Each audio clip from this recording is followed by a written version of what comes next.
Bonjour à tous, j'espère que vous allez bien. Aujourd'hui, je vais vous parler de mon identité en Christ. Alors, mon opinion sur le thème est que je suis son serviteur et que je dois lui obéir, car j'ai décidé de l'accepter comme mon sauveur et mon Seigneur. Car sans lui, je n'aurais pas réussi tant de choses comme percer dans le basket, avoir des bonnes notes, etc. Et tiens, un petit témoignage au passage, ça ne fait jamais de mal. C'était le jour de la rentrée, mardi 2 septembre 2023. Déjà, la journée avait mal commencé, je ne connaissais que deux garçons dans le collège et je n'étais même pas dans leur classe. Le soir, je me trompe de bus et je me retrouve à Cancale. Du coup, j'appelle ma maman et j'arrive à rentrer à la maison. Et là, avant de manger, on prie et je demande à Dieu d'arranger ça. Je ne lui demande même pas de changer de classe. Et là, le lendemain, en cours d'histoire géo, le proviseur rentre dans la salle et dit: qui veut bien changer de classe pour passer de la classe 5B, là où j'étais, à la classe 5A, là où mes copains étaient. Bien sûr, j'ai sauté sur l'occasion et me voilà en 5A. Je voulais vous partager ce petit témoignage pour vous montrer ce que Dieu a fait dans ma vie et ce qui m'a amené à le suivre et devenir son enfant. Mais qu'en pense la parole de mon identité en Christ? On va ouvrir la parole dans Éphésiens 5, verset 8, qui nous dit: autrefois, certes, vous apparteniez aux ténèbres, mais à présent, par votre union avec le Seigneur, vous appartenez à la lumière. Comportez-vous donc comme des enfants de la lumière.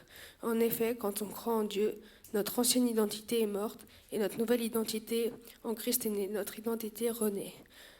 Mon identité est de me comporter comme Jésus, bien sûr, de ne pas essayer de rivaliser avec Jésus, mais d'essayer de lui ressembler, car en quelques mots, je vais essayer de vous faire un portrait amélioratif de Jésus, car il ne peut en aucun cas être péjoratif.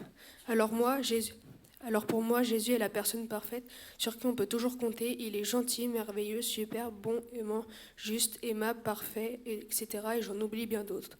Pour moi, être un enfant de la lumière, c'est avoir toutes ces qualités. Je vais comparer l'identité terrestre à l'identité en Christ.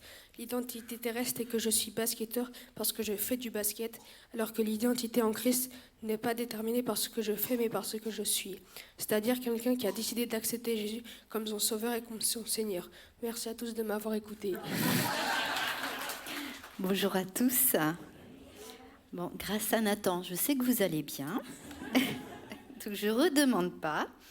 Et puis, pour Nathan, c'est pas de sa faute s'il a parlé très vite, c'est que Samuel nous a mis la pression. Nous devons parler entre 5 et 10 minutes. Donc je pense que Nathan, bravo à toi. Tu étais dans le temps. Et oui, c'est un grand défi. Et merci Samuel, parce que lorsqu'il m'a appelé, j'ai dit non. J'ai dit non et j'avais, je pense, toutes les bonnes excuses, tous les bons arguments en tout cas pour dire non. Et oui, je l'ai rappelé pour dire oui.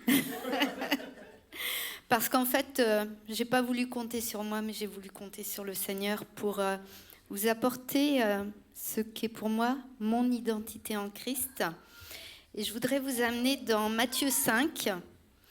Et Matthieu 5, nous voyons Jésus qui monte sur une montagne pour enseigner la foule. Il parle à ses disciples et il leur dit au verset 13, « Vous êtes le sel de la terre. » Donc, on peut affirmer en tant que disciple, « Je suis le sel. » Avec ce thème choisi sur l'identité, ce matin, je suis en droit de me poser cette question, mais quelle est mon identité en Christ ? Et mon identité, et Nathan l'a bien dit, c'est ce que je suis réellement. Et je voudrais faire juste une petite parenthèse pour dire que mon identité, eh bien, ce n'est pas ce que je dis de moi. Est-ce que ça ne vous est jamais arrivé d'entendre quelqu'un dire « Qu'est-ce que je suis bête ?» Quand j'ai préparé ce petit encouragement, je venais de le lire à Yannick et on était invités à manger et la personne qui nous invitait sort « Qu'est-ce que je suis bête ?» parce qu'elle avait raté quelque chose en faisant le plat. Et Yannick lui dit « Mais non, tu n'es pas bête. » Mais pourquoi tu dis ça ? Elle ne se rendait même pas compte. Je suis nulle, Je suis un accident. C'est toujours ce qu'on a dit de moi. Mais non, ce n'est pas votre identité. Ce n'est pas ce que les autres disent de vous. Nul, bon à rien. Ça, c'est faux. Mon identité, ce n'est pas non plus ce à quoi je ressemble. Mon physique, mes cheveux, mes vêtements, ni ce que je possède. Et mon identité, et merci Nathan, ce n'est pas ce que je fais. Être basketteur, ce n'est pas mon identité. Ce n'est pas non plus mon travail, ni mes diplômes. Avant toute action, avant le faire, eh bien c'est être qui nous guide vers des actions cohérentes à notre identité en Christ. Plus nous savons qui nous sommes, et plus nos actions sont à l'image de Jésus. Ce matin, nous pouvons tous dire que nous avons une identité légale qui comprend notre nom, notre prénom, notre date et notre lieu de naissance, la filiation, le genre et notre nationalité. Vous êtes tous d'accord avec cela ? Mais en plus de cette identité légale, eh bien, nous avons une identité en Christ. Et celle-ci, elle est personnelle et elle se construit. Alors, elle se construit comment ? Eh bien, en demeurant en Christ. Et Jésus nous encourage dans Jean 15, au verset 5. Jésus nous dit « Je suis le cep, vous êtes les sarments, et celui qui demeure en moi et en qui je demeure porte beaucoup de fruits. » Notre identité en Christ se construit en demeurant en Christ. Elle se construit aussi en demeurant dans sa parole. Josué 1,8 dit que ce livre ne s'éloigne point de ta bouche et médite-le jour et nuit. Et la suite de ce verset construit notre identité en Christ dans nos actions et dans nos choix de vie. Pour agir fidèlement, donc on est d'accord, on médite la parole de Dieu jour et nuit pour agir fidèlement selon tout ce qui y est écrit.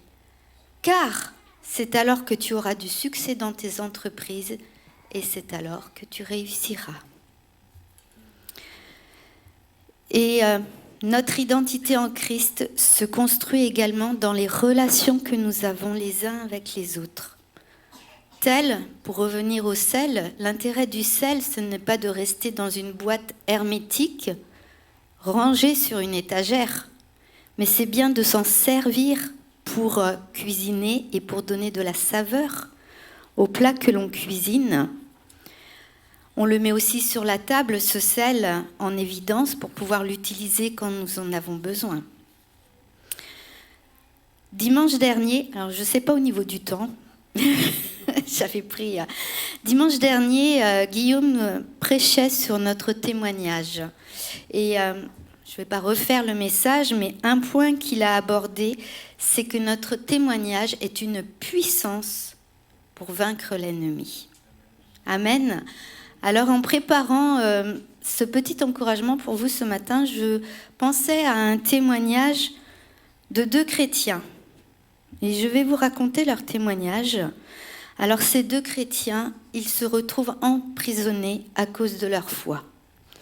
Ils sont dans une prison à cause de leur foi en Christ, mais leur identité en Christ a apporté de la saveur dans ce qu'ils vivaient et, on peut dire, a fait plusieurs miracles.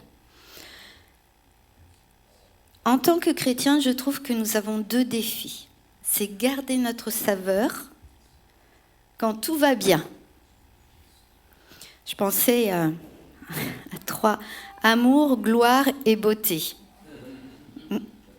Mais c'est un grand défi parce que par expérience, c'est des fois quand tout va bien dans ma vie, eh bien que je pense un petit peu moins au Seigneur, que je médite un petit peu moins sa parole de Dieu. J'espère être la seule dans ce défi-là.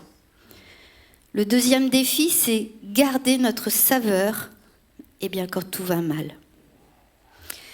Et pour revenir à ce témoignage de ces deux personnes, de ces deux chrétiens, ils se retrouvent dans un lieu nauséabond, une prison, avec des prisonniers. Et ça me dit que des fois dans ma vie, je suis dans des lieux que je n'aime pas, avec des personnes qui sont parfois difficiles à supporter. Une prison, il n'y a pas d'hygiène, il y a des odeurs difficiles à supporter. Mais ces deux chrétiens, leur saveur, le sel qu'ils sont, va apporter de la saveur et de la lumière dans cette prison. Alors qu'est-ce qu'ils font, Eh bien, ils chantent et ils prient les louanges de Dieu. Je bénis l'Éternel en tout temps. Ils gardent dans un moment terrible de leur vie et un lieu affreux la saveur du sel qui peut transformer toutes les situations. Et leur saveur a produit plusieurs miracles pour eux et pour leur entourage. Vous voulez les connaître, ces miracles ? Le premier miracle, c'est un tremblement de terre. Alors on est d'accord, ce n'est pas toujours un miracle, un tremblement de terre. Mais dans cette situation précise, c'est le Seigneur qui produit ce tremblement de terre. Et c'est un miracle. Un deuxième miracle se produit parce qu'ils ont gardé toute leur saveur. C'est que les portes des prisons se sont ouvertes. Deuxième miracle. Troisième miracle. Tous les liens des prisonniers se sont rompus. Et quatrième miracle, les prisonniers ont pu s'enfuir. Alors, on est d'accord, hein, une fuite de prisonniers, c'est pas toujours un miracle. Mais là, dans ce que je vous raconte dans ce témoignage-là, c'est un miracle. Un cinquième miracle, grâce à cette saveur, le geôlier a donné son cœur au Seigneur. Encore plus loin, toute la famille du geôlier a donné son cœur au Seigneur et ils se sont fait baptiser. Alors là, je pense qu'on ne peut plus compter les miracles. Vous pouvez lire ce témoignage dans Actes 16 au verset 25. Juste pour terminer, un grain de sel, je dirais même 2 grains de sel. Paul et Silas, qui avaient gardé leur identité en Christ, qui avaient gardé leur saveur, a permis cette série de miracles. Et ce matin, je voudrais juste vous encourager à garder, quelle que soit la situation où vous êtes, que vous soyez dans un défi où tout va bien ou que vous soyez dans un défi où tout va mal, gardez votre saveur. Parce que la suite du verset de Matthieu 5 nous dit bien que si le sel perd sa saveur, avec quoi la lui rendra-t-on ? Et moi, je peux vous témoigner ce matin que rien ni personne ne peut nous donner de la saveur à part Christ. Ça va aller mieux dans 10 minutes. Non, ça va maintenant. Bonjour à tous. Que la paix et la grâce du Seigneur soient sur vous et sur vos cœurs. On m'a demandé de décrire mon identité en Christ. Je vais essayer de me présenter donc aujourd'hui avec mes nouveaux papiers, qui sont des vrais. Il y a plusieurs façons d'être identifié, comme disait un petit peu Isabelle, par son physique, par son métier, par un passé douloureux qui reste marqué, par son caractère en société, son étiquette, son apparence, ou alors un jugement. Moi, j'ai une petite déformation professionnelle, je suis très synthétique, alors aujourd'hui, on va simplement prendre la carte d'identité que nous avons et on va la remplacer. La carte d'identité actuelle, elle nous classe, elle nous trie et quelque part, elle nous contrôle. La nouvelle carte d'identité nous donne la liberté. Alors, on va commencer à la remplir. Donc, nom et prénom. Bien que le prénom Olivier soit présent dans la Bible, à propos d'une certaine montagne, le Seigneur me donnera un nouveau nom que personne ne connaît si ce n'est celui qui le reçoit, écrit sur un caillou blanc. Apocalypse 2, verset 17. Que celui qui a des oreilles entende ce que l'Esprit dit aux églises. À celui qui vaincra, donc il faut avoir la victoire, il faut proclamer qu'on a la victoire. Je donnerai la manne cachée et je lui donnerai un caillou blanc. Sur ce caillou est écrit un nom nouveau que personne ne connaît, si ce n'est celui qui le reçoit. J'ai gardé le caillou blanc que un jour tu avais distribué. Je ne l'ai pas perdu. Date et lieu de naissance. 2 points. En 2007, baptisé dans une église à Strasbourg, une nouvelle création, plus sous la condamnation, je vis dans la grâce de Dieu. Âge en Christ, 2 points. Alors on prend les calculettes. 2024 moins 2007 égale 17. Tout d'un coup, je suis jeune là. Ça fait du bien. Adresse. Saint-Sanson-sur-Rance pour le moment. Le ciel pour la suite, avec une place préparée à l'avance, au-delà de tout ce qu'on peut imaginer, selon la promesse de Jésus lui-même. Jean 14, verset 3. Et lorsque je m'en serai allé, et que je vous aurai préparé une place, je reviendrai, et je vous prendrai avec moi, afin que là où je suis, vous y soyez aussi. Merci pour cette promesse, Seigneur.